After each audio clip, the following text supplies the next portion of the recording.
গল্প, পরিচালনা ও কণ্ঠদান জসিম মণ্ডল। নাদানঘাটের নোয়াপাড়া মোড়, যেখানকার মেহগনি গাছের ছায়া আর ভাগীরথী নদীর শান্ত ঢেউ সাক্ষী ছিল আকাশ আর মেঘলার অকৃত্রিম ভালোবাসার। আকাশ ছিল এক অত্যন্ত সাধারণ ঘরের ছেলে, যার কাছে কোটি টাকার সম্পত্তি ছিল না, কিন্তু ছিল মেঘলাকে আগলে রাখার অসীম ক্ষমতা। ভাগীরথীর পাড়ে বসে মেঘলা যখন আকাশের কাঁধে মাথা রাখত, তখন পৃথিবীর সব ব্যস্ততা থমকে যেত।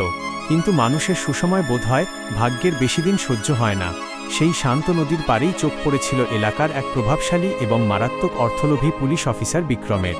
বিক্রম আইনের পোশাক পরে থাকলেও ভেতর থেকে ছিল এক ক্রিমিনাল মাস্টার মাইন্ড। সে জানত আকাশকে সরল পথে সরানো অসম্ভব, তাই সে চাল চালল। আকাশের বুকে দারিদ্র্যের চরম অপমান চাপিয়ে দিল এবং মেঘলার পরিবারকে মিথ্যা দেনার জালে বন্দি করে ফেলল। শুরু হলো এক বিষাক্ত ষড়যন্ত্র। এক কালবৈশাখী ঝড়ের রাতে বিক্রমের গুন্ডা বাহিনী মেঘলাকে জোর করে তুলে নিয়ে গেল এক নির্জন কারখানায়। বিক্রম চেয়েছিল মেঘলাকে তার ক্ষমতার সামনে নত করতে, কিন্তু মেঘলা অন্যায়ের কাছে মাথা নোয়ায়নি।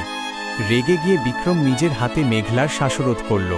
যখন দেখল মেয়েটির স্পন্দন থেমে গেছে, প্রমাণের সমস্ত চিহ্ন মুছে ফেলতে তার নিথর দেহটা ছুঁড়ে ফেলে দিল ভাগীরথীর কালচে উত্তাল জলে। কিন্তু অলৌকিকভাবে নদী মেঘলাকে মারতে দেয়নি। বহুদূরে বোরহানপুর এলাকার এক চোরে ভেসে থাকা সেই অর্ধমৃত দেহ উদ্ধার করল এক বৃদ্ধ সমাজসেবী।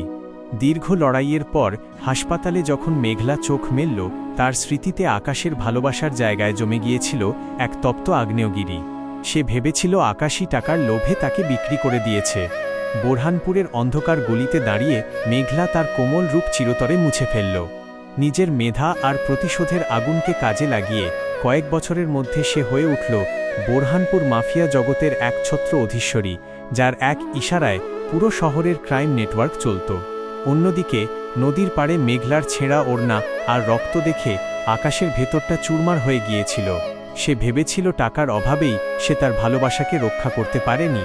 সেই রাতেই সরল আকাশের মৃত্যু ঘটল। যে টাকার জন্য তার পৃথিবী ছাই হয়ে গেছে, সেই টাকাই সে পুরো দুনিয়ার কাছ থেকে ছিনিয়ে নেওয়ার শপথ নিল। নাদানঘাট ছেড়ে আকাশ পা রাখল আন্ডারওয়ার্ল্ডের অন্ধকার রাজত্বে। বোম্বাই, দিল্লি থেকে শুরু করে গোটা ভারতের অপরাধ মানচিত্রে রাজত্ব করতে লাগল সে। কিছুদিনের মধ্যেই সে হয়ে উঠল দেশের ১ নম্বর মাফিয়া কিং। কোটি টাকার সাম্রাজ্য আর শত শত সশস্ত্র গুন্ডা তার পাহারায় থাকত, কিন্তু তার ভেতরের মানুষটা হয়ে গিয়েছিল এক জীবন্ত পাথর। কয়েক বছর পর ভারতের ইতিহাসের সবচেয়ে বড় এক গোপন অস্ত্র ও অর্থের ডিলকে কেন্দ্র করে মুম্বাইয়ের এক সুবিশাল প্রাসাদে মুখোমুখি হল দুটি আলাদা মাফিয়া সাম্রাজ্য। একদিকে দেশের ১ নম্বর মাফিয়া আকাশ, আর অন্যদিকে বোরহানপুরের সেই রহস্যময়ী রানী। সম্মুখে দাঁড়িয়ে মেঘলা তার পরিচয় গোপন রাখতে কঠোর গলায় কথা বলতে শুরু করল, কিন্তু আকাশ তার দিকে তাকাতেই থমকে গেল। মেঘলার চোখ, তার দাঁড়ানোর ভঙ্গি, সবকিছুই আকাশের চেনা মনে হচ্ছিল। আকাশ ব্যাকুল হয়ে একের পর এক কঠিন প্রশ্ন করতে লাগল, কে তুমি? কেন তোমার চোখের এই চাহনি আমার চেনা লাগে? কিন্তু মেঘলা বরফের মতো শক্ত হয়ে রইল, নিজেকে সম্পূর্ণ অচেনা দাবি করে এড়িয়ে যেতে চাইল। আকাশ তখন আর সহ্য করতে পারল না। সে কয়েক ধাপ এগিয়ে গিয়ে বহু বছর আগের তাদের সেই গোপন ভালোবাসার মায়াবী সংকেত আর চেনা ডাক নাম ধরে ডেকে উঠল, যে ডাকে একদিন মেঘলা সব ফেলে ছুটে আসত। সেই চেনা ডাক শোনা মাত্রই মেঘলার কঠিন মাফিয়ার পোশাক খসে পড়ল। চোখে জল আর গলার কাঁপন চেপে রাখতে না পেরে মেঘলা তাদের সেই প্রথম দিনের নদীর পাড়ের গোপন স্মৃতিগুলো একে একে বলে ফেলল। মেঘলা প্রশ্ন করল, কেন আমাকে টাকার জন্য সেদিন বলি দিলে আকাশ? আকাশ চমকে উঠে বুঝতে পারল যে মাঝখানে তৃতীয় কোনো বিষাক্ত হাত তাদের ভালোবাসাকে ধ্বংস করেছে। ঠিক তখনই দরজার কাছে ভেসে এলো এক নিষ্ঠুর অট্টহাসি। সেখানে হাজির হল সেই পুরনো শত্রু পুলিশ অফিসার বিক্রম এবং তার বিশাল সশস্ত্র বাহিনী। বিক্রম হাসতে হাসতে বলল, তোদের এই ড্রামা বন্ধ কর। তোদের দুজনকেই আজ আমি শেষ করব, আর তোদের কোটি টাকার সাম্রাজ্য হবে আমার। বিক্রমের নির্দেশে এলোপাতাড়ি গুলির বৃষ্টি শুরু হলো। একটা বুলেট এসে সোজা আকাশের বুকে বিধল। রক্তে ভেসে গিয়ে মাটিতে ঢলে পড়ল আকাশ।